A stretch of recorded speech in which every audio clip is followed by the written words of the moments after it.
world. And as you've heard, this webinar is recorded. My name is Claude Meyer. I am the P4H Network Coordinator. I would like to start by thanking all of you for joining this webinar on Kenya's UHC journey. As I just mentioned, the webinar will be recorded, so don't be surprised. I would like to start with a few introductory remarks. As all of you know, UHC is a part of the Sustainable Development Goals. It's a target of the SDG. And we have only 9 years remaining for all the countries in the world to make progress towards that target. And public funds everywhere lie at the heart of progress towards UHC. And are part of a progressive and sustainable health financing policy towards UHC. In that regard, the latest data available shows us that 60% of health expenditure in the world were coming from public funds at a global level. And that even for low and middle income countries, this ratio is at 52%. But the most important part of this is that the public funds and the public funding is growing very fast and faster than the other sources of funding for health expenditure. So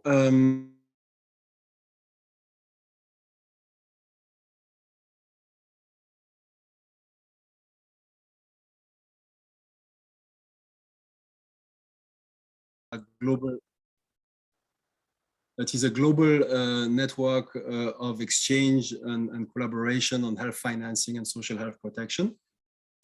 This is really our target, to contribute to better health financing systems that are more effective, more equitable, and more efficient. We have been connecting various stakeholders at national, regional, global level since the inception of the P4H network in 2007. And significantly, we have been working for more than 10 years, or have been involved for more than 10 years in health financing processes in Kenya as well. And at that time, health financing was not such a hot topic as today. I would like also to give a few personal comments because I was also really in my career, in my professional career, involved, and I worked in Kenya on health financing. I remember very well, and this is mostly for you, Wambugu, that we were trying at that time in 2004, 2005, 17 years ago, to convince stakeholders at sub-location level in the districts of Kirinyaga and Nyeri, at that time it was still called districts, to purchase the NHIF coverage that was available for the sum of 500 shillings at that time. I know time has changed a lot and the figures have changed as well. So I would also like to say that I have a personal link with Kenya. I came back 2 days ago from this wonderful country, and I was very impressed by the level of development of the country in the recent years. My partner is from Kenya. That's why I was extremely delighted when I saw the opportunity to team up both with ThinkWell and with KEMRI Wellcome Trust to join this conversation on the evolution of the health financing policy in Kenya. the history of health financing in Kenya is already a long one. And I wanted just to mention that when I was working in those districts in Kirinyaga and Nyeri, there was already a process to introduce a national social health insurance bill that was trying to transform already at that time the National Hospital Insurance Fund. And it was blocked at that time by President Kibaki, mostly for economic reason, if I remember well. Since that time, of course, many things have happened. We had the devolution of the health sector in 2013 with significant power transferred to the newly created counties in the health sector, of course. And this has implications for health financing policy. We have seen as well policies of user fees removal, especially for maternal health and for primary health care. And of course, it has become, UHC has become a top political priority included in the Big Four agenda of the current administration. And with the latest development being the willingness to transform and to expand health insurance coverage to the poor using the NHIF structure. So we gather here today to talk about the lessons learned and that you could learn about the user fee removal policy, especially for maternal healthcare, that is also called Linda Mama, and the various UHC implications of this particular policy. So I will conclude by saying that we have with us a terrific lineup of speakers that are all in the forefront for shaping the health financing policy and implementing it in Kenya. And I will turn to Anne to introduce them to you. Thank you. Thank you very much, Claude. So as Claude just mentioned, I'm Dr. Anne Musuba, joining you all from sunny Nairobi. It is indeed an honor and a pleasure for me to say a little bit more about the topic for discussion today and introduce our illustrious speakers. Our first speaker is Dr. Isabel Maina. So as Claude mentioned, in 2013, Kenya introduced a free maternity policy, abolishing all charges for childbirths at public facilities. But unlike user fee removal policies of the past, the Ministry of Health introduced a mechanism to reimburse public facilities for lost revenue. In 2017, the ministry decided to transfer the program to the National Hospital Insurance Fund, NHI. And to tell us more about the vision of the free maternity policy and its evolution, we are thrilled to have with us Dr. Isabel Maina, who will be our first speaker.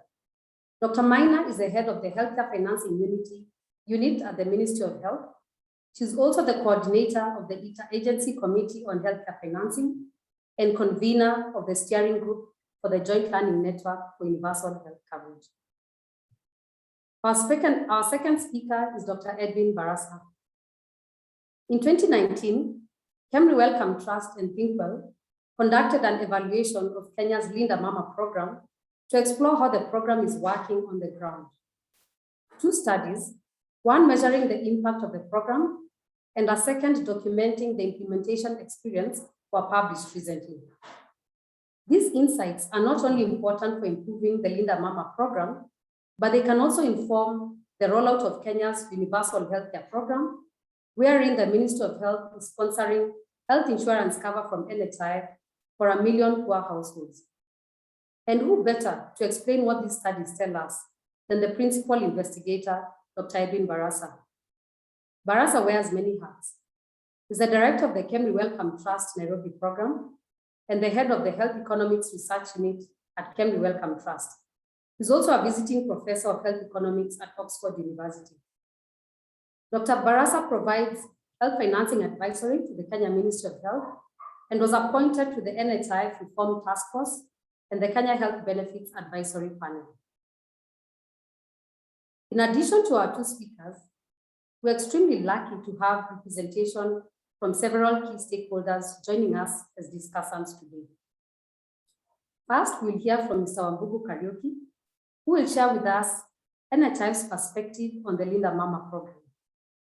Mr. Wambugu is the head of beneficiary management at the NHIF. He has a wealth of experience in the health insurance industry, having held various roles at NHIF over the past 20 years. Next, we'll hear from Dr. Patrick Kibwana, who will offer us a county perspective on the Linda Mama program. As Claude mentioned, Kenya shifted to a devolved system of government in 2013.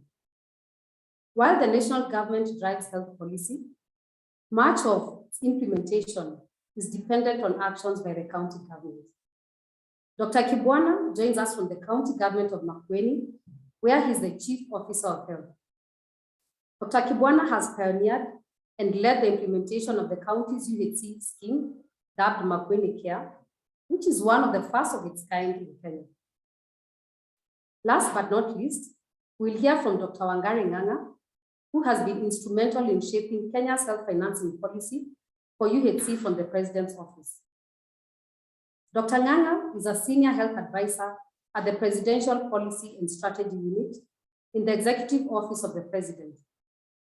Dr. Wangari has extensive experience in both the organization and delivery of services in sub-Saharan Africa and has served in various health-related roles in Kenya. Now, we have requested our main presenters to speak for 15 minutes each and allocated a further 15 minutes for reflections from all our discussants. And these restrictive time allotments are because we want to save enough time to discuss questions from you all, our audience, for this webinar.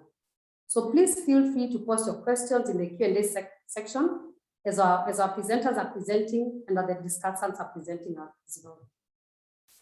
Our panelists have agreed to respond to some questions in real time, and I'll also select some questions to pose to the panelists for what I'm hoping will be a very lively and insightful discussion after the formal presentations. At the very end, I'll be inviting my colleague, Dr. Nimala Ravishankar, Program Director at ThinkWell, to summarize the main discussion points and conclusions from our webinar today. So without further delay, let me turn the mic over to Dr. Isabel Maina for our first presentation. Over to you, Dr. Isabel. So thank you very much, moderator and chair. Allow me just 1 second to share my screen, and then we start off.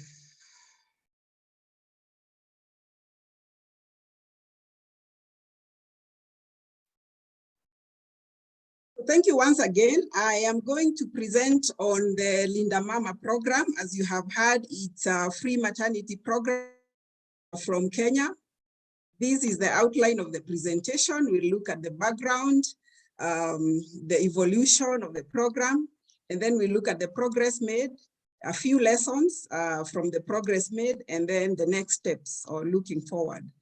As the previous speakers have said, Kenya, as any other country, has been on a journey towards universal health coverage.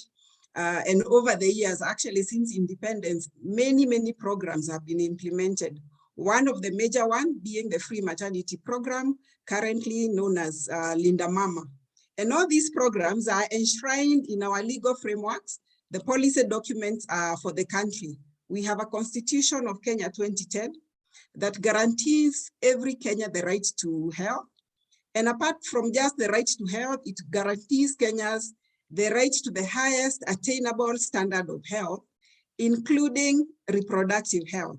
So obviously the issues of maternal health care comes in there. They are guaranteed in the Constitution. And any other policy documents, any strategy is aligned to the Constitution. Further, the Constitution says that the state or the nation of Kenya must protect the people, especially social protection to those who are unable to support themselves. And mothers and children are actually vulnerable groups. I say this just to look at the basis or the origin of the free maternity program. As you can see, it is originating from our constitutional and legal documents. At the end of, the beginning of the millennium, around 2010, 009, the country had registered a very high maternal mortality ratio, about 448 per 100,000 live births. At the same time, we experienced very low skilled deliveries at the health facilities, actually around 44%, about 28% of mothers were delivering under the care of traditional birth attendants, 21% were delivering under the care of their relatives, be it their mother-in-laws, their husbands, and about 7% were delivering unassisted just by themselves. And that, of course, panelists and listeners, that poses a lot of issues, including potential complications as mother deliver under unskilled care. At the same time, our ANC attendance, be it first ANC, the 4 ANC, as had been recommended, were quite low, I think at around 28% at that time. Quality of care, we were registering very many, poor indicators that are pointer to quality of care. For example, high number of fresh stillbirths. At the time, we were registering about 20 to 30 women complicating during pregnancy or childbirth, and many other indices that are pointer to quality of care. At the same time, we had very nice geographical access to health facilities, as in, every Kenyan had like within reach or 5 kilometers reach to a health facility.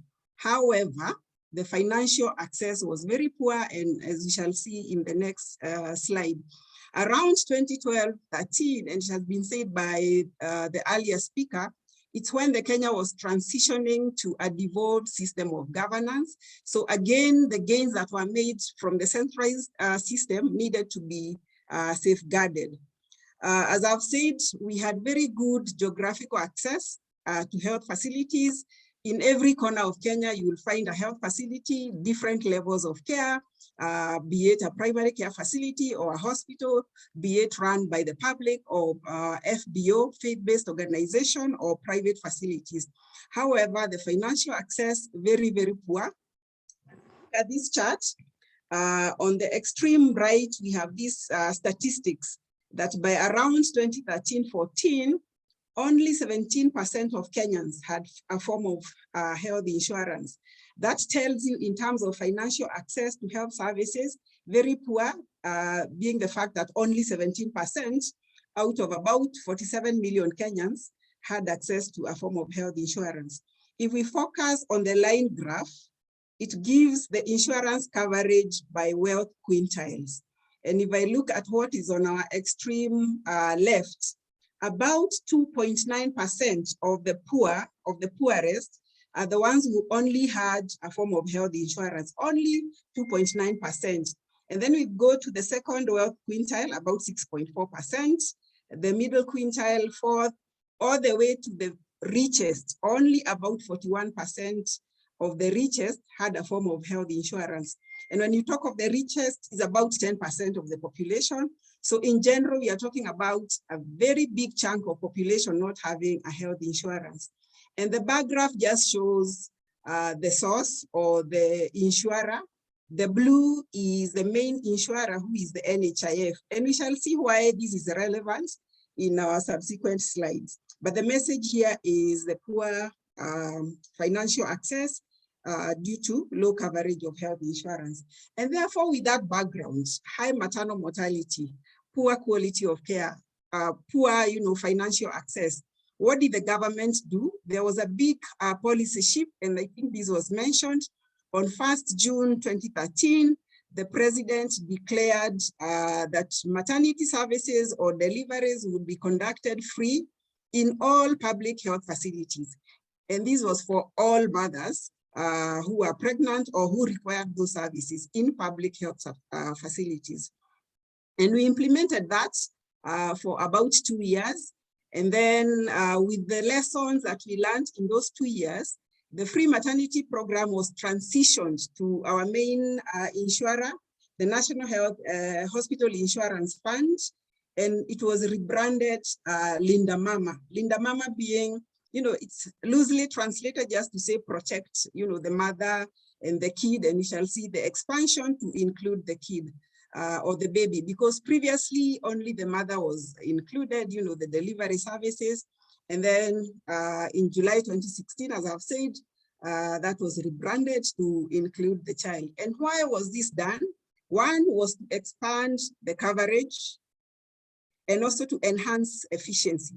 In terms of enhancing efficiency, this allowed the Ministry of Health now to focus on policy and oversight, because previously the Ministry of Health is the one that was running the program, you know, looking at the numbers, reimbursing facilities, and therefore that was a big toll. And therefore this allowed the transition to National Hospital Insurance Fund, allowed MOH now to concentrate on policy, providing the necessary, you know, standards and guidelines, doing supervision at the county level and all that. And the other aspect of efficiency is that, as you've seen in the previous slide, most of the health insurance, despite the overall coverage being low, most of the people are covered under NHIF. So that means NHIF had the structures, including branches at the subnational level, including staff, including the claims, you know, management system, including, you know, reimbursement systems, provider payments, you know, mechanisms broadly. And therefore, it was important that we leverage on the systems that existed rather than creating parallel systems in the ministry. And of course, that was to move us towards sustainability. In terms of the coverage, initially, the program was limited to the public health facility. And therefore, to improve the coverage, this was expanded to the faith-based facilities and also low-cost private facilities, so that more and more mothers could access the services, because there are parts of this country where public facilities are less and less, and we have more of the faith-based facilities. And then the benefit package was expanded, as we shall see in the subsequent slide. So previously, as I said, the program covered mothers in public health facilities, mainly on deliveries, whether it was normal deliveries or cesarean. But with the Linda Mama, this was expanded to include antenatal care services, then services during deliveries and also postnatal, and including the mother. So for example, antenatal care, doing the antenatal profile, you know, the necessary vaccination, for example, tetanus, prevention of mother-to-child transmission, deliveries, normal deliveries, covering cesarean sections, also dealing with complications arising either during pregnancy or during deliveries or even after deliveries. And then the mothers were also guaranteed 4 visits, or are still guaranteed 4 visits, you know, postnatally. And then also the immunization for the babies, treating babies should they have any complications as well, the neonates. So the program now covers mothers and their neonates up to 1 year. So having said that, what progress have we seen? And I just highlight a few of the issues just to indicate progress, bearing in mind that you only have 15 minutes. One, improved financial access. As we have seen, these mothers did not have a form of health insurance. So the fact that the government put in money from tax to cover these mothers was well way of removing the financial access. And we shall see the big jump that happened in terms of deliveries when this barrier was removed. One of the other big thing is that the public sector or the government has continued investing up to about $40 million per year since 2013. I think 2013 it was about $38 million. This amount has increased to the current $40 million per year for this particular program. We have seen an increase in the skilled deliveries or the institutional deliveries from then that was 44% to currently we just did a midterm review of our strategy. We are close to 80% of the deliveries. Of course, with disparities between or among the subnational levels, with some counties having very high deliveries while others still need a little assistance. The ANC attendance, which then was about 28%, has increased to 55%. That is the fourth ANC, comparing to the regional, in the East African region of about 52%. Well, comparable, but some good progress. We are slightly above, but that is good progress, bearing in mind where we have come from.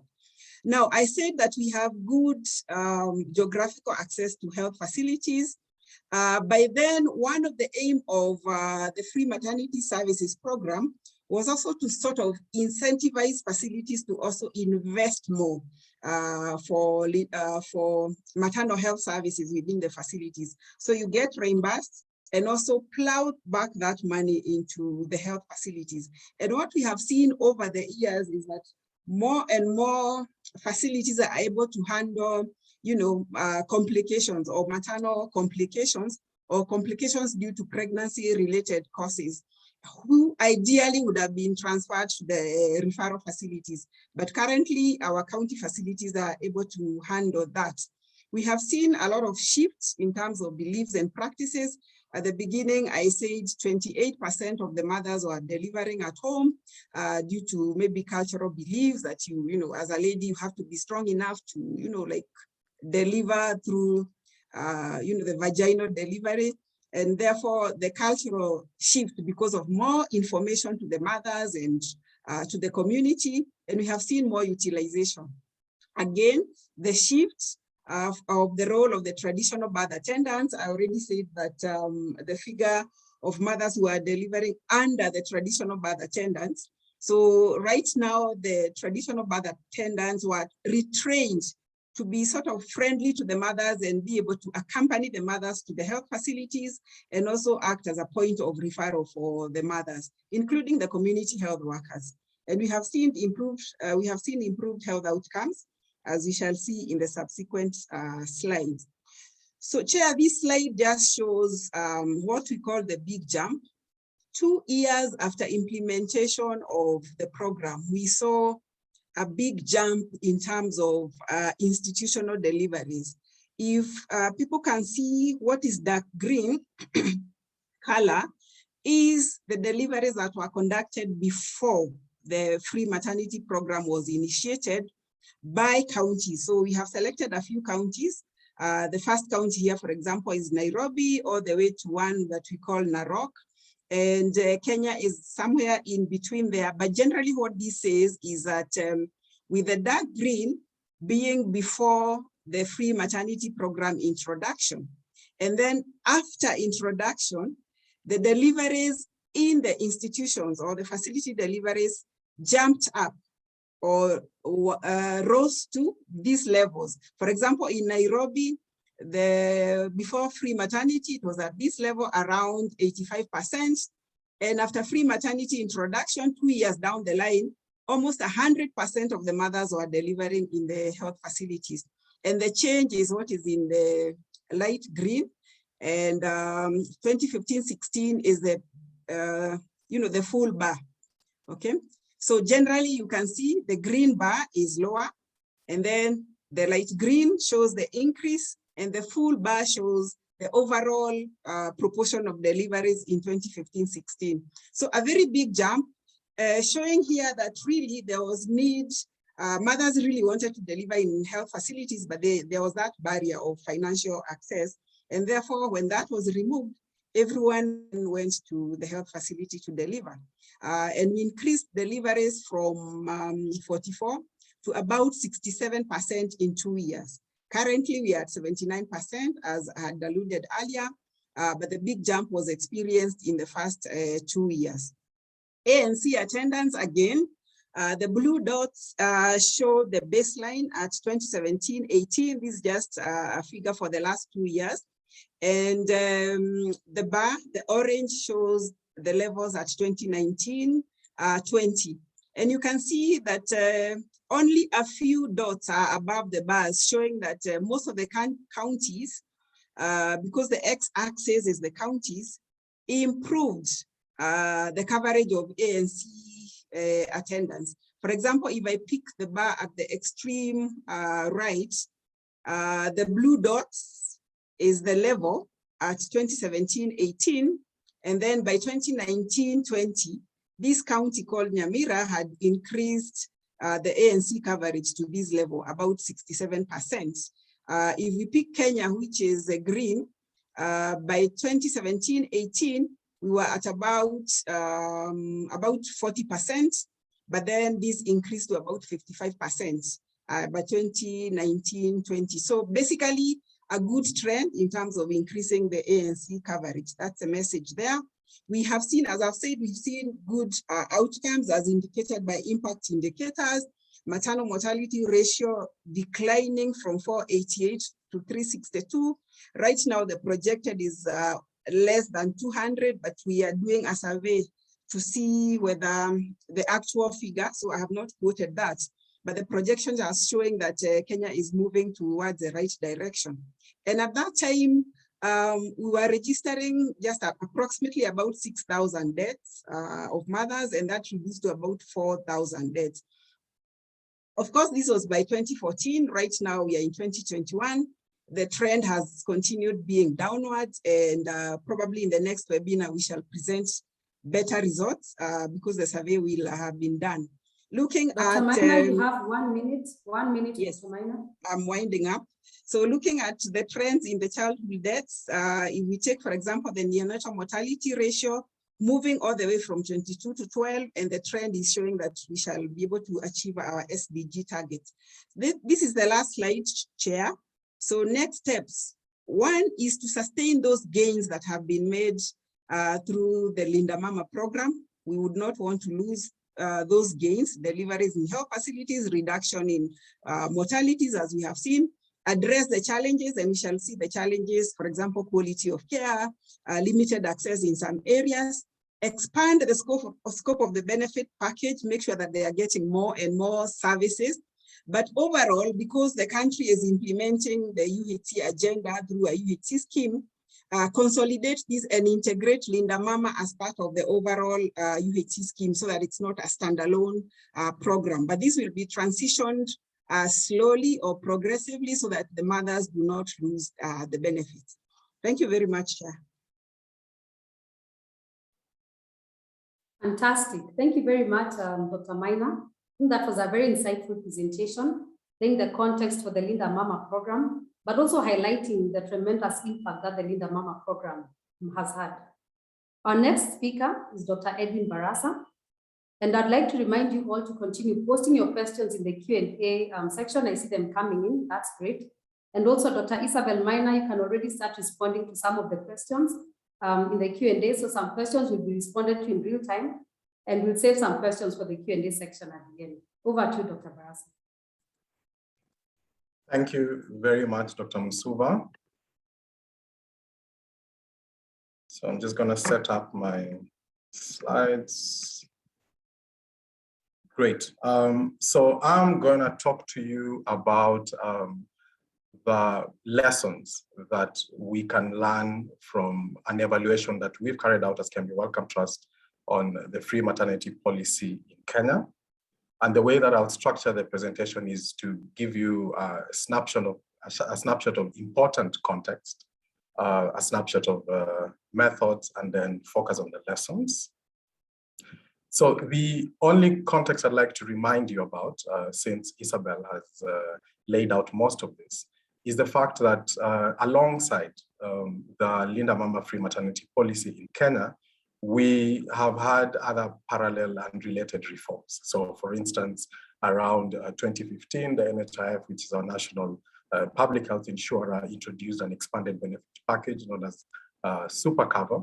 And then in 2019, or 2018, I'm trying to remember the exact time, I think it was in 2019, the country implemented UHC pilot in four counties in Kenya. Now, all these three parallel reforms have one thing in common, which is that they have a benefit package for women that are pregnant. So they have a maternity benefit package that targets pregnant women. Linda Mama is restricted to that, while Super Cover is obviously a comprehensive benefit package that covers other services in addition to maternity services. And likewise, the UHC pilot that was piloted in 2019 targeted or provided services beyond just maternity services, but they had in common the fact that they all covered maternity services for women. As explained by Dr. Musuba at the beginning, we've carried out an evaluation alongside the implementation of Linda Mama.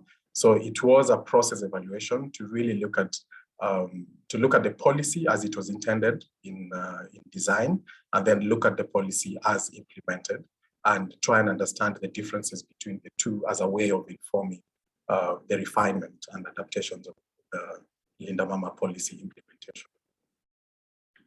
So what are the lessons that we can glean from our assessment? The other thing to remind us is to remind ourselves is that universal health coverage is a key priority, health priority for the government in Kenya. After the pilot, the government has set up to scale up a UHC scheme. And so the idea is to look at the experience of Linda Mama as a health financing intervention and see whether there are lessons that we can learn from this that can feed into the design and implementation of UHC, the Kenya UHC scheme, but beyond that, UHC schemes across low and middle income countries and other health financing interventions in Kenya and outside. So the first lesson we can learn from Linda Mama implementation is the need for health financing reforms or UHC reforms to be coherent and aligned with existing policies, reforms and arrangements. So there's a need for that integration between a new policy that's been implemented or introduced and existing systems and structures. And here what we see in the Linda Mama evaluation is the fact that while Linda Mama was introduced a bit earlier, but then when the UHC pilot was introduced in 2019, providing amongst others, reimbursement or made essentially delivery services free, in some of the counties and in some of the health facilities, there was confusion around what the UHC policy means for the Linda Mama program. So health facilities and counties were not so sure whether the introduction of a UHC pilot meant that the Linda Mama program had been discontinued or suspended. And so there are instances where facilities provided services to women, and they claimed or they reported that they were not reimbursed under the Linda Mama program because they were in the UHC pilot, and so there was that confusion. The other sort of lack of alignment with the Linda Mama, between the Linda Mama policy and other existing policy, is the issue of provider payment rates. So as I mentioned, the NHIF, the National Hospital Insurance Fund, does have, amongst other benefit packages, has a benefit package for maternity services. Now, Linda Mama reimburses a health facility 5,000 Kenyan shillings, so that's equivalent of $50 for a delivery, regardless of whether it is a normal delivery or a cesarean section, while Super Cover, which is the NHIF benefit package, reimburses the same health facility 10,000 Kenyan shillings for a normal delivery and 30,000 Kenyan shillings for a cesarean section. Now, we have to bear in mind that both the Super Cover benefit package and the Linda Mama benefit package are purchased by the same purchaser, which is the NHIF. And so you have a situation where you have one purchaser, you have one provider, but then you have differences in provider payment rates depending on the scheme that someone is covered under. And the challenge with this is that it does create a potential for perverse incentives. So there's a sense in which there's either over provision of cesarean section under the scheme that pays higher for cesarean section, so that is Super Cover, or under provision of cesarean sections under the scheme that pays less for cesarean section, which is Linda Mama. And then there are also perceptions amongst health workers and healthcare providers that the Linda Mama rate is low. And part of the reason for this perception is the fact that the same purchaser pays a bit more under a different scheme. And a combination of all of this has led to some private facilities being reluctant to offer services under Linda Mama services, Linda Mama scheme. So it's quite important that as countries introduce health financing reforms or UHC reforms, they are introduced within the context of existing reforms and systems and structures. And there's an effort to align new reforms with existing reforms to avoid some of this confusion or unwanted incentives.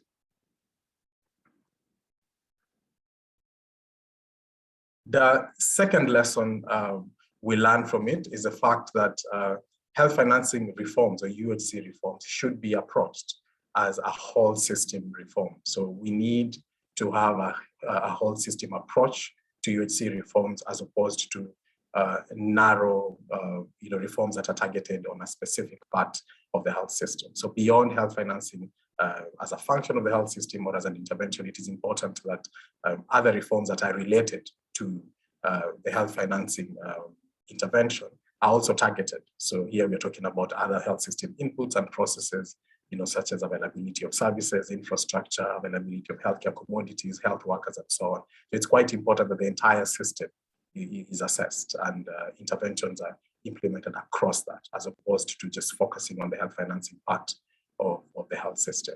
And again, here with Linda Mama, we see a situation where you have a good and arguably good health financing intervention that is introduced in a context where some health facilities do not have essential health commodities. And so Linda Mama clients are asked to pay out of pocket for some of these essential healthcare commodities, and some of the clients are sent out of public facilities to go and buy medicines and other commodities outside, in private pharmacies and so on. And so it's kind of counterintuitive in the sense that the intervention was intended to reduce the financial burden, but because the facilities struggle with essential commodities, then they end up charging user fees, which kind of defeats the point. And of course, challenges with distances to health facilities that still continue to act as a barrier. A third lesson for us is the need for, again, reforms to be aligned to population health needs. So Linda Mama was introduced to reduce financial barriers and increase access to maternity services, which is a great thing. But then there's a sense in which there are some services that are considered key by the users and by providers, on the frontline providers on the ground, that are not covered or are excluded under Linda Mama. So here we're talking about ultrasounds for pregnant women, family planning as part of postnatal care, medical abortion, anti-D medications, and so on. So it would be useful for the Linda Mama program and for the NHIF to relook at their benefit package to ensure that the continuum of care that a pregnant woman and a mother during the postpartum period needs are actually comprehensively covered within the Linda Mama scheme.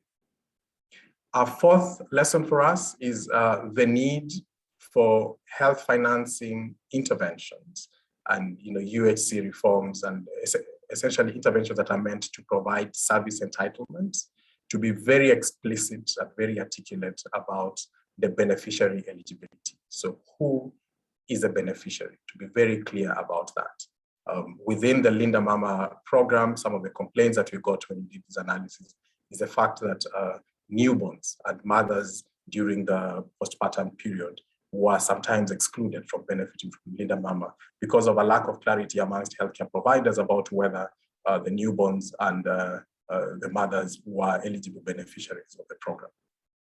There's also need for such reforms to have very explicit benefit packages in terms of what is actually covered and what is not covered. And we see this in the Linda Mama program, where we have some beneficiaries not having access to some of the services that on paper are supposed to be covered by the Linda Mama program, but there is lack of clarity amongst providers about whether they're actually covered. So newborn care, outpatient complications for the mother, transport for emergency referrals, and so on. Effective communication and engagement should be a critical part of any new and ongoing reform within the system. And here we are talking about communication and engagement with mapped actors, so providers, beneficiaries, frontline workers, policy implementers, and so on. And we see this again in the Linda Mama program, where gaps in communication are partly responsible for some of the differences that we see between policy design and implementation. So here we are talking about fidelity issues like beneficiary eligibility. It's not quite clear amongst some of the actors within the system who is actually eligible. Benefit package, it's not quite clear about whether some of the services are in or not. And then, of course, the issue around what does it mean for the Linda Mama program when a UHC scheme is introduced. So some of these challenges are really just, they boil down to communication and engagement challenges.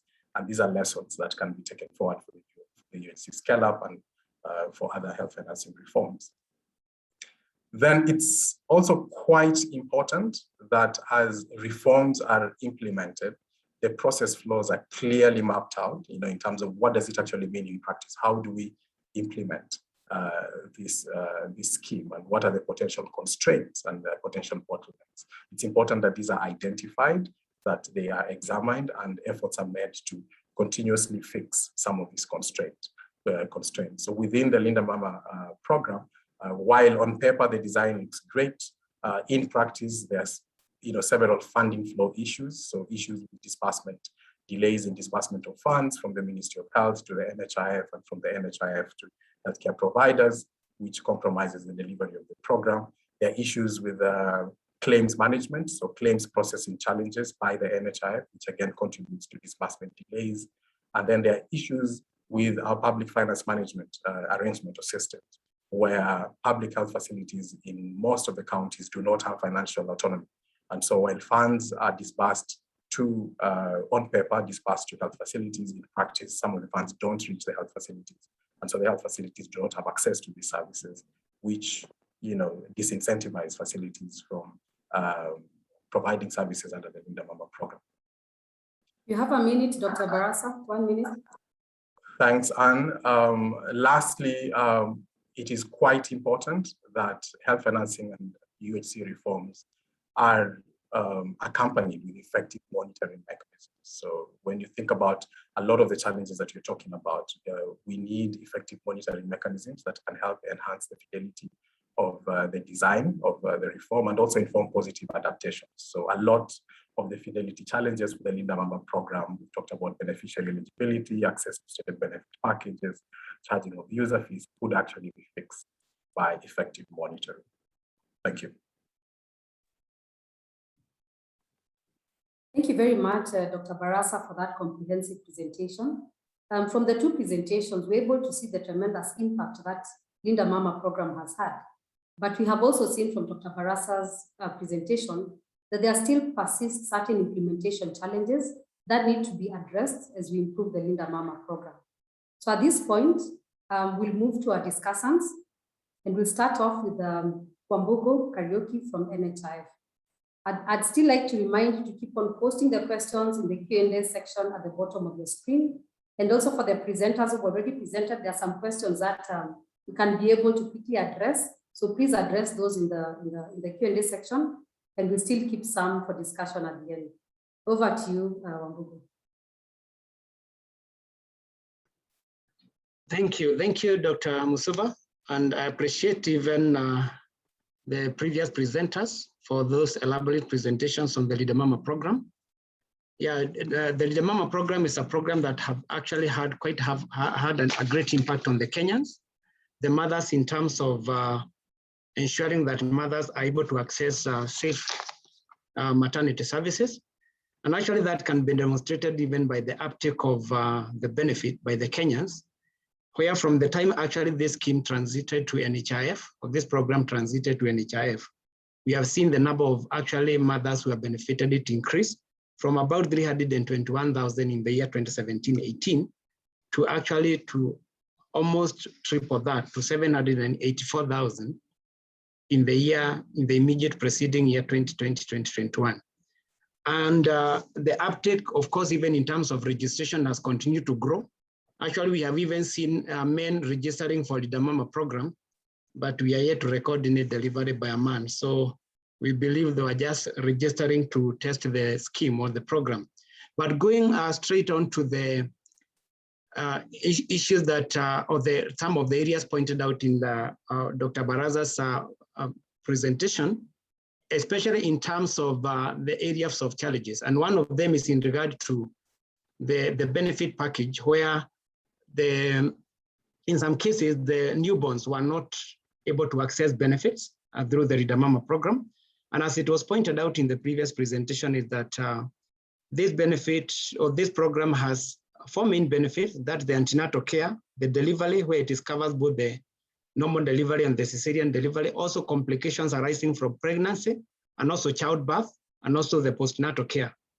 And so any complication that may arise from on a neonate that is within the period in which the cover is valid, then such a case may be covered under the Reader Mama program. However, we note instances, even as Dr. Baraza pointed out, where due to lack of information, we have had cases where mothers actually have been forced to incur out-of-pocket expenditure because maybe the facility itself lacked the information on the coverage of such procedures. And of course, NHF has endeavored to actually continue sensitizing the mothers, or I mean the population, so that then people can know what they're entitled to. Because most facilities, and even of course the citizens, from the time the Reader Mama program started, just covering the delivery part of it, they have, due to lack of information, that the program has continued to expand to actually cover other benefits like the ANC, PNC, and the complications. Then they remain there where they just cover the mothers for the delivery services. In terms of another area of challenge that was pointed out in regard to some services, some Reader Mama beneficiaries did not access the services that were part of the Reader Mama program. I think that is what I've just mentioned. And this is an issue of communication and actually sensitizing the mothers and actually in general the citizens so that they can actually understand what it entails. And actually NHF has endeavored to do that actually at the sub-county level in partnership with the county governments so that we're able to sensitize, especially the county officials, so that that information can trickle down to the level 2 and 3 facilities where we see most of the mothers actually accessing care. So a lot of effort has been done on that. Of course, we know we have not been able to reach out completely to the targeted citizens, but actually like even in the current year, we have actually targeting more to do this kind of sensitization through the community health volunteers and the community health workers, where we know they have daily interactions with the citizens, and especially in this category of the citizens who need this kind of assistance. And we know that with that kind of approach, we'll be able to see a great improvement in terms of utilization and access to benefits. There are cases, of course, even as pointed out, that Reader Mama beneficiaries incurred some out-of-pocket expenditure on payments. And of course, sometimes it could be as a result of ignorance by the facility and also the beneficiaries. And of course, in some cases, you have noted it is a case, especially when it comes to the private and the faith-based facilities, maybe as was pointed out by Dr. Balaza, that the reimbursement rates for Reader Mama are slightly lower, actually a bit low in comparison with what the reimbursement rates in the super cover are. So sometimes facilities feel like they want to charge a little more on the Reader Mama beneficiaries to be able maybe to cover that gap. But of course, when such instances are noted, then you're able to enforce that, because now that would be termed as a case of contract violation. Now, we have cases again, as pointed out again, on delays in reimbursement to the healthcare facilities. Now, delays in reimbursements may result in quite a number of reasons. One is where the facilities themselves, especially the GOK facilities, you have noted in many instances, they delay in submitting claims to NHIF. When it comes to the private and the faith-based, they are quite efficient. They'll submit claims every week. But GOK facilities, sometimes you may see them taking even a month or even more to submit claims. And again, sometimes when these claims are submitted, they have errors. And then there's a lot of back and forth between the facility and NHIF that delays the reimbursement. And so to deal with that, we have actually been carrying out capacity building of the officers in the facilities who are involved in the preparation of claims, so that we can be able to actually enlighten them on what is required for the claims to be submitted to NHIF, including documentation. But actually that is going to be addressed even as we move on, because NHIF has actually adopted an electronic claim processing platform where facilities will no longer be required to bring in claims, physical claims to NHIF. It means that a facility at the end of the day can be able to submit all the mothers, claims for all the mothers they have attended in a particular day, be it TNC or PNC, and those claims can be reimbursed on time by NHIF, because now they move on a paperless system that is quite efficient. Of course, the other challenge you're facing with that is when it comes to the GOK facilities, especially the level 2s and 3s, we find most of them are lacking infrastructure in terms of ICT.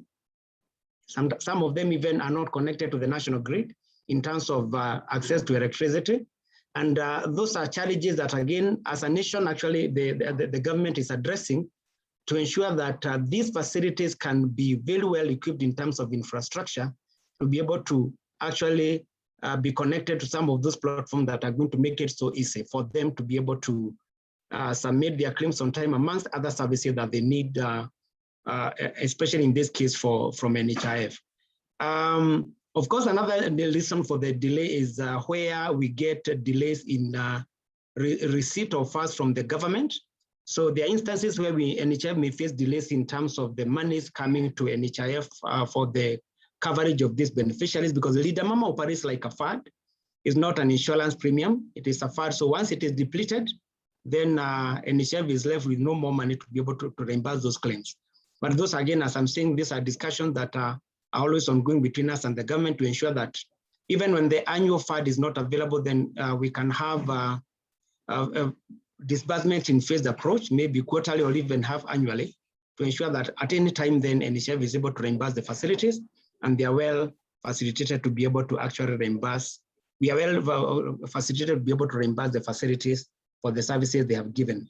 In terms of 1 minute, 1 minute, Wambugu. Yeah, thank you, Anne. No, so in terms of how we track the routine analysis that NHIF do to track the performance of Leader Mama and how we share the findings with our stakeholders, we do quarterly feedback to the Ministry of Health, being the financier for this program, where we are able to report on all the mothers registered, the number of ANC visits they have done, PNC visits, and also the number of deliveries, even in terms of normal delivery and CS. So those are the kind of reports we are giving. And actually now we have gone to another level where we are engaging with the counties, considering that health is devolved in the country, to be able to give the county also that kind of feedback, and so that they're able to see where they need to improve, especially where they see some healthcare providers are not claiming as much as is expected from NHIF, and then they're able to improve on that. As I add is that there was a concern in terms of, there's concern in terms of now that we are moving towards UEC scale up, and we have these programs like now the Mama program, how now the two are going to work. We appreciate that the people covered under the Mama program, just like the other health insurance subsidy programs, are those ones who are poor, the ones we are calling indigents. And so as we transition towards full coverage of the indigents, we'll also have all beneficiaries currently covered under the Mama transitioning to the UHC, where actually they'll be able to enjoy a more comprehensive package in the UHC benefit package. Thank you so much. 5 minutes are quite short, but I believe I hope I've done justice. Thank you. You've certainly done justice, Mr. Wambugu. Thank you very much Thank you for that reflection. And you've actually been able to address many of the issues that came up in Dr. Barasa's presentation, and also some of the questions that are being posted in the Q&A section. So at this point, I'd like us to move over to our next discussant, Dr. Patrick Kibwana, the Chief Officer of Health, Makueni. Karibu. Thank you very much, Dr. Musuva. Hello? Yes, we can Hello? hear you. Please proceed. Please proceed. You have 5 minutes. Thank you. So first is to appreciate the good presentations that the speakers that have gone before me have made. Secondly is to say that Linda Mama is a program that is rolled out by the national government through NHIF, by the parent is the National Ministry of Health, in collaboration with the 47 county governments. And I must say that in the president's efforts to improve access to maternal services to mothers, initially through the free maternity services, and from 2016 through Linda Mama, we have noticed that several successes have come out of this program. One, as a county, we have taken cognizance of the fact that there is increased access because the financial barrier has been lifted. So most mothers just walk into our facilities without having to really struggle in terms of finding money to pay for the actual delivery services. However, they still have to find money for bus fare and the small things. But as a county, we have interfaced by improving the physical access of our facilities. In 2013, we had only about 109 health facilities. Currently, we have 236. So the walking distance to a nearby health facility on average in Makueni is about 4.5 kilometers. which is below the WHO recommendation of 5 kilometers.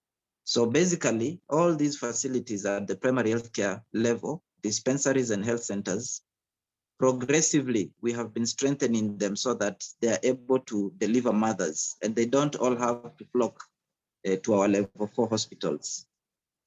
And so that access really has been very good to our mothers. And we have seen the numbers increasing. 2013, only about 17% of our mothers would deliver in health facilities under skilled birth attendants. And we've been able to raise that through county intervention and the Linda Mama program. Currently, we are having about 89% of our mothers delivering in our facilities. This program has also helped us because the out-of-pocket expenditure for mothers has gone down. Even poverty rates in this county have actually gone down. And I believe Linda Mama has been one of the contributing factors because in 2013, poverty index was about 64%. And among other interventions, Linda Mama has helped us. And currently the poverty index is about 32% because of the reduced out-of-pocket expenditure. Maternal mortality, fresh stillbirths before devolution were quite high. And right now, as we speak, they have really gone down. And I believe it's because of lifting that financial barrier of our mothers through Linda Mama. It is worth noting that this program, the revenue that Makueni County is getting from Linda Mama is the second biggest revenue stream after the funding, direct funding by Makueni County government to our local UHC scheme, popularly referred to as Makueni scheme. So this money that we have been receiving from Linda Mama, when it goes to the facilities, it is not swept to the CRF. And basically, we have passed a law, Makueni Health Services Act, through our county assembly, and this law is implemented to make sure that the monies that we get through Linda Mama and anybody else, FIF, those funds are retained in the facility, and we use those funds to improve the services of those facilities. We only give them an authority to incur expenditure. They come and defend the budgets that they've proposed, and the money that they've retained in their hospital accounts, they are allowed to spend it. And this has really improved in terms of getting even more nurses, more hands by the hospitals and dispensaries to provide services at that level. We've been able to employ casuals. They are able to procure because we have procurement units decentralized at the hospitals and sub-counties. So they are able to even get some non-pharmaceuticals, which help improve service delivery. With that success, it doesn't mean that there have not been issues. We have had delayed reimbursements from NHIF, and I can, like last year from September to about March this year, we had a major delay in counties receiving money from Linda Mama, for Linda Mama from NHIF. We also worried about the discriminatory payments, such that a delivery in a level 4 hospital in public will be paid 5,000, while in a private facility, which might even not have the facilities that a public hospital has, they are reimbursed 17,000. And some services, like has been mentioned before, are not covered under Linda Mama, but we have to offer those services to our mothers because it's a continuum of care. And the Constitution and Article 43 demands that it has to be the highest quality that we offer to our people. So in these instances, Makueni Care, which is a program where our mothers, and actually not mothers, but residents that have been resident in Makueni County for a period of 6 months, currently pay 1,000 shillings per household, and for a whole year, they are able to access a good package from all our level 4 hospitals and level 5 hospital, the county referral. So this program, Dr. Kibwana, 1 minute. Thank you, has been able to cater for the ultrasounds, the ambulance services, and all other issues that Linda Mama has not been able to cater. And so our patients have been receiving very, very comprehensive services. So basically, it's just to appreciate that even this money that we receive, we have been able to buy photocopier machines, put up internet facilities in the dispensaries and health centers so that our claiming process is improved. And it is our hope that we will continue to make sure that each of our 236 facilities has the requisite both human and infrastructural capacity to continue offering quality services to our people and claiming as much money as possible from Linda Mama, so that that money is plowed back to do health system strengthening across all health facilities. I thank you. Thank you very much, Dr. Kibwana, for sharing your insights on the Linda Mama program in Makueni County. I think one of the really important things that you've brought up. Sorry, yes? Dr. Before you finish, I also must appreciate ThinkWell, because we have been working very, very closely with ThinkWell, and they are our financial advisors. And this has really helped us to even improve our claiming rates. Previously, we were lagging behind, but with that collaboration, I think we are doing extremely well. Thank you, Dr. Kibwana. I have to say, I did not pay Dr. Kibwana to say that. Anyhow, thank you very much for that presentation, Dr. Kibwana. I think one of the important things that you brought up is the importance of financial autonomy for our health facilities to really give them the leeway to improve services with the funds that they're getting from Linda Mama. So at this point, I'd like to invite our last discussant, Dr. Wangari Ng'ang'a, who's a senior health advisor at the Executive Office of the President. Karibu, Dr. Ng'ang'a. And before Dr. Ng'ang'a comes in, I'd also just like to remind you to continue posting your questions in the Q&A section. And also for our discussants and our presenters, please respond to the questions real time as much as you can in the Q&A section. Thank you. Thank you, Chair. I am conscious that everyone is over time, and therefore being the last one, I probably have 1 minute.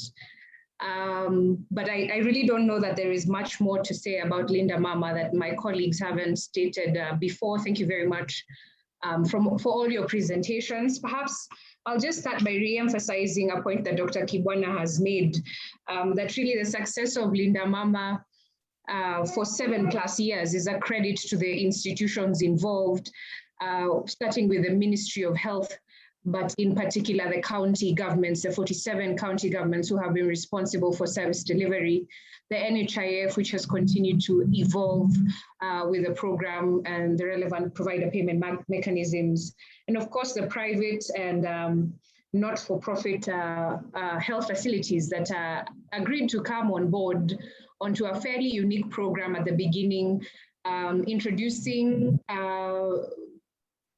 concepts that were probably previously not as familiar in terms of provider payment mechanisms.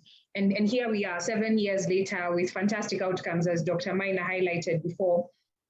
Perhaps also to just re-emphasize something that Dr. Baraza said, that Linda Mama is a social safety net program, amongst many others that His Excellency, the President Uhuru Kenyatta, has initiated during his presidency.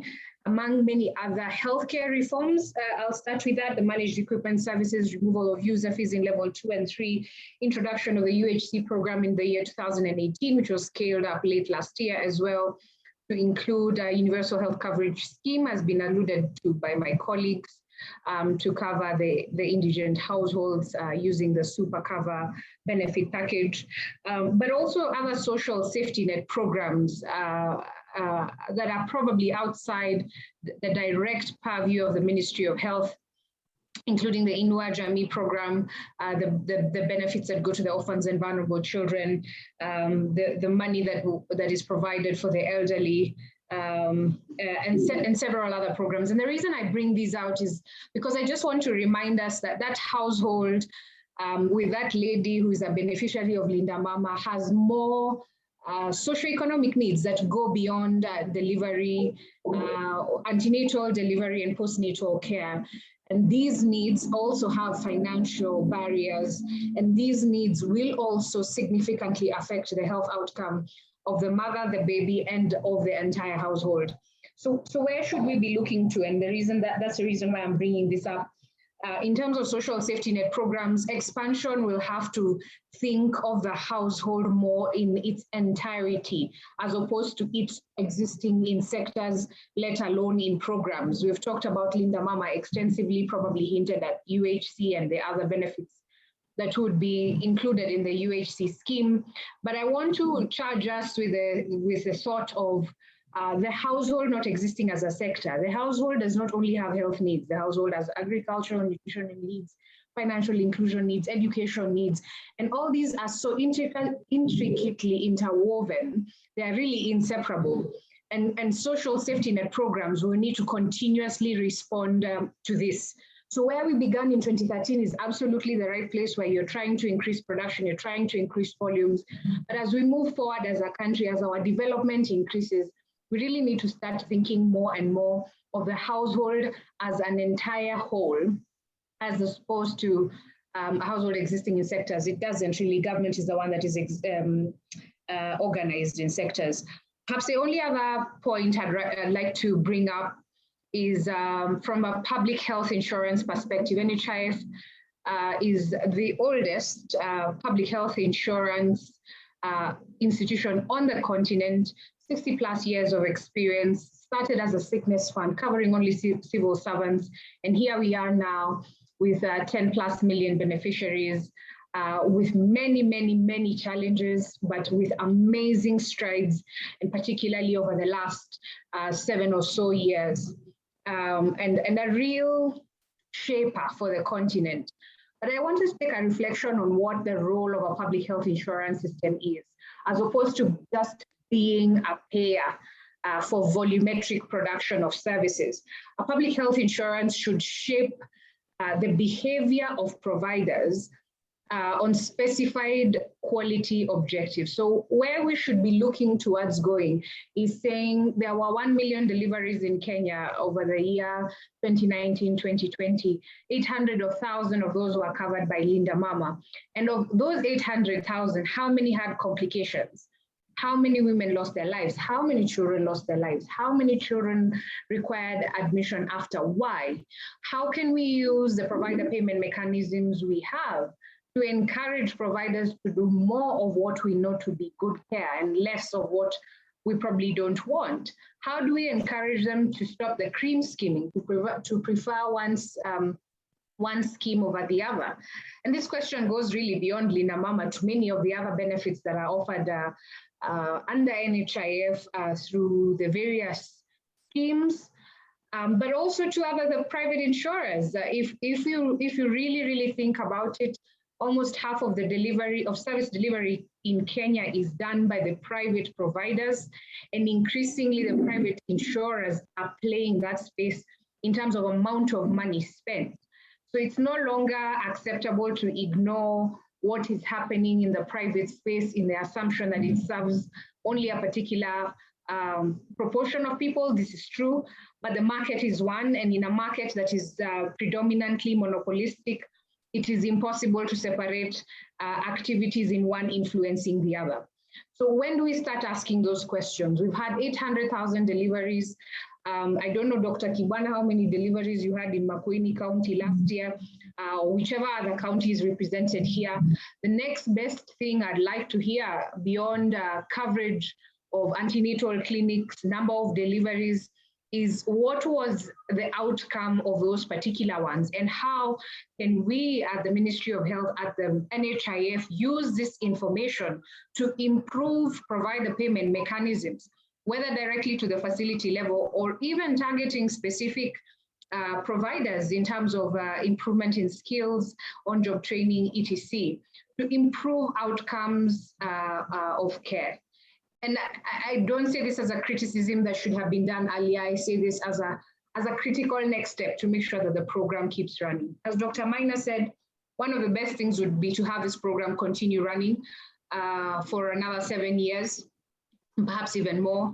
And one of the mechanisms that we're targeting to do this is to expand the universal health coverage scheme, to start with 1 million households, moving on to 2. And as the exchequer continues to increase the pass, The NHIF bill is on the floor of Senate, awaiting approval, that will ensure that all those who can pay do pay for NHIF to ensure that all Kenyans are covered. Dr. Ann, I'm going to stop there before you stop me, because we have 15 minutes and I want people to ask questions. Thank you. Fantastic. Thank you very much, Dr. Nganga. I was actually just about to stop you. I think you brought up very important issues. The first being the need to have a social safety net program in entirety, building on existing programs, of course, but looking at the woman or the Kenyan or the person as a whole. The other important aspect that is brought up and that has come up also in a number of the questions in the Q&A section is that the need for the public health insurer to shape the behavior of providers, to signal to providers certain things that we'd like to address, such as quality. And so at this point, I'd like us to move to the Q&A section. So there are a number of questions that have been posted in the Q&A section. We'll not have the luxury of answering, of the presenters and discussants answering all. So I've just picked a few, especially those that are coming up quite a bit. And I still want to encourage the presenters and discussants to continue responding to the questions in real time in the Q&A section. One of the questions that has been raised severally is about quality. And this has been raised by Megan, by Raz, by Sarah, and by Sanam. So I'll address this first to Dr. Isabel from the Ministry of Health. How is the Ministry of Health, or how is the Linda Mama program tracking the quality of care indicators? And some of these, for example, are, on respectful maternity care, on the patient's experience with the Linda Mama program at the health facilities. So how is the Linda Mama program tracking the quality of care, or how are we using the Linda Mama program to improve the quality of care? Over to you, Dr. Isabel. So thank you very much. And I think this has been answered by the previous speaker, Wangare, but let me touch on a few areas. Since inception, I will start by saying that after the 1 year of implementation, one of the issues that made the sector transition Linda Mama or free maternity services to NHIF was because of an assessment that was also done. And this assessment was looking, among many others, on the data, on the progress. We also looked at the quality of care. It was an assessment 1 year after Linda Mama, well, 1.5 years or so.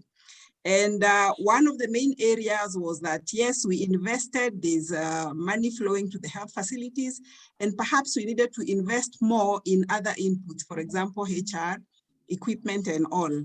So there was a discussion also with the counties to ensure that there's investment in the overall health system to address quality from that aspect. Because yes, the mother may have the Linda Mama card, but as long as there's no qualified health workers, then the quality is compromised. That's one aspect. So surveillance, yes.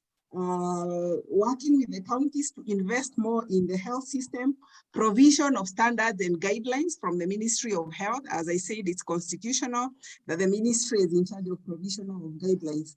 Right now, we have the Kenya Quality Model for Health that the ministry or the sector implements, looking at indicators, working with facilities, looking at where they are, incentivizing them to work more on quality.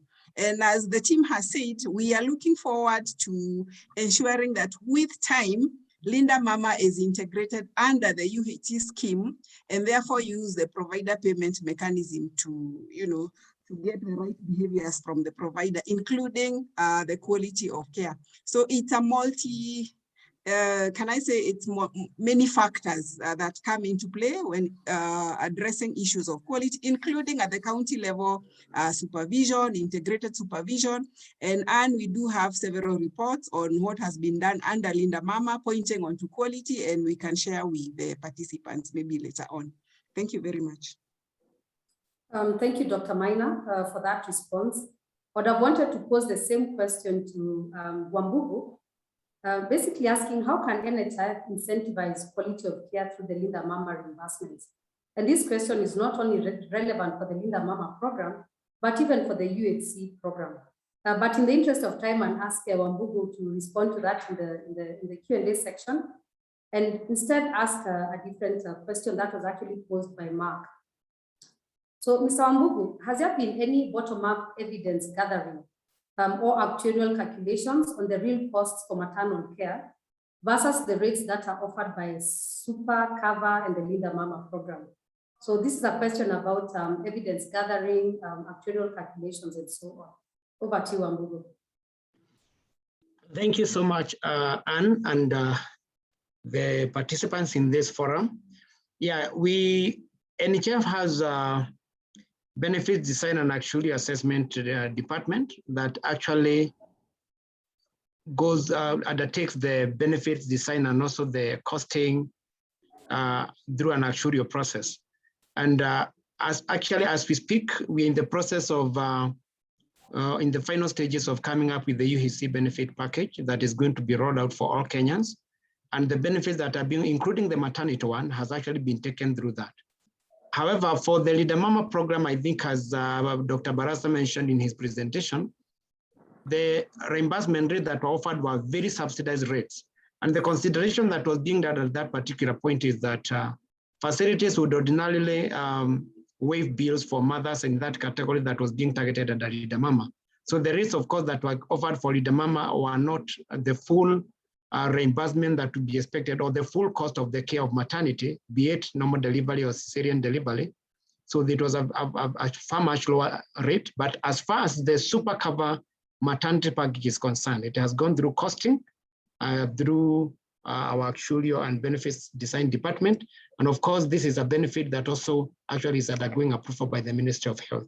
So to that question, I would say yes, that process has been undertaken for the Linda Mama, I mean for the maternity benefit and any other benefit that NHF is offering. Thank you. Thank you very much, Mr. Wambugu. We have one other question for you coming through the Q&A section. So is NHIF able to share data to analyze claims information over time and even perhaps county by county? Because this is information, I think that would be critical in the scale up of the Linda Mama program and UHC. Over to you, Mr. Wambugu. Dr. Ania, as far as data is concerned, as I mentioned earlier in my brief earlier, that we share feedback on the utilization of the benefits with the Ministry of Health. And as I said that now, as considering and appreciating that health is devolved, actually among the recommendations that were done by a health expert panel that was formed in the year 2018, is that they recommended that at the county level, NHF should be able to engage with the county government. And those are the mechanisms that are being put in place so that now the reports we share with the Ministry of Health, also at the county level, in a very structured way, the same is going to be shared with the counties so that they can be able to see in terms of the enrollment, in terms of benefits, even in the various categories of benefits, to inform the decision making and also to be able to encourage and also sensitize the mothers more, and also the citizens of the counties more to be able to utilize this benefit. So currently more of the sharing is in a structured way is being done at the national level with the Ministry of Health. However, now we are in the position now where we're engaging and having a structured way of now sharing the same at a county level for the specific counties on the utilization of this benefit. And actually this is wider, not just for this benefit, but actually for all benefits that are being offered through the NHIF, through the National Hospital Insurance Fund. Thank you. Thank you very much, Mr. Wambugu. As with all great webinars, we are running out of time. Would have wanted to take many more questions, but unfortunately we won't be able to do that. But I can see the presenters and discussants are responding to those real time. So at this point, we are wrapping up. I'd like to hand over to Dr. Nimala Ravishankar, who will summarize the main discussion points and conclusions from our webinar today. Over to you, Dr. Nimala. Thank you so much, Dr. Anne. And first of all, let me just thank all the panelists. We had an incredible cast of speakers who represent a diversity of views and the full range of institutions that are shaping policy in Kenya. And it was just terrific for us as ThinkWell to get such a positive response from all of you to participate in the discussion today. I also want to just thank you all for not only putting together these great slides and reflections, but also answering over 30 questions in real time, and you're still going. So it's fantastic. I also want to thank all the participants. We've had a huge turnout and it's terrific. It just shows how much interest there is in these questions, in this topic, and it's encouraging for us to continue organizing such discussions. Listening to the reflections offered, I was just trying to pick out a few common themes, and there are just three that I want to maybe pinpoint as we wrap up. First, I think, to go to a term Dr. Barasa used, the importance of the plumbing. So there's design and great intentions of policy, and then there's the actual implementation of it on the ground. And the gaps between those two require ongoing effort and ongoing investment in understanding what those gaps are and addressing them, which is something that I think Dr. Nganga also mentioned, and specifically this next, posing this challenge to NHIF to become more than a payer, to gradually become a more strategic purchaser by shaping the market, shaping the behaviors of providers. And that again requires continued investigation of the data, the evidence that's coming from the program. And so it was exceedingly gratifying to hear from Wambugu how NHIF is making a commitment to sharing that data, not just with the Ministry of Health, but also with counties. And I'm sure Dr. Kibwana was glad to hear that. And I think this kind of engagement between counties and NHIF, and then indeed between dialogue between counties, will shape the future of Linda Mama and the scale up of UHC. I was struck, Dr. Kibwana, by your reflections and how much other counties could learn from the insights that Makweni has gained, and that kind of inter-county dialogue and information sharing. So putting all of that into a second bucket around evidence and learning was a common theme. Finally, this question of integration. What happens to Linda Mama vis-a-vis these other programs? Edwin talked about some of the challenges of having these parallel schemes with different rates. There was a discussion around or a desire to see reduced fragmentation. And indeed, that vision that Wangari presented of giving a much broader benefit package to a whole host of people is certainly what everyone aspires to and what the government aspires to. But I was relieved to hear Dr. Maina talk about slow and gradual progress towards that vision. And indeed, Dr. Nganga also talked about a 7-year or a 10-year plan, because I do think it's important to recognize that Linda Mama remains, till date, the only universal entitlement program in Kenya that's available to every mother in the country, regardless of location, regardless of income status, etc. And so as we make that transition, it's really important to keep that in mind, because as of now, the UHC scale up or the UHC program is only covering 1 million poor households. The ambition is certainly to expand, but getting that transition right is critical so that we don't take away benefits from some mothers, from some poor mothers who need it, even as we're overall at a population level trying to move towards universal coverage. And so that transition process and managing that is really important. And it's fantastic to have, once again, leaders like all of you guiding that process. And that gives us all hope that that transition will be managed carefully with respect and with concern about the beneficiaries that we're trying to reach. So with that, let me conclude this webinar. Thank you all for joining. Thank our partners on behalf of ThinkWell, thank P4H and KEMRI Wellcome Trust for partnering with us to host this webinar, and all the presenters and discussants who've joined us today. Thank you so much. And thank you all participants. Please look out for a recording of the session if you want to share with others. And certainly we will be planning future webinars on similar topics. So stay tuned for more information about that. Thank you and goodbye.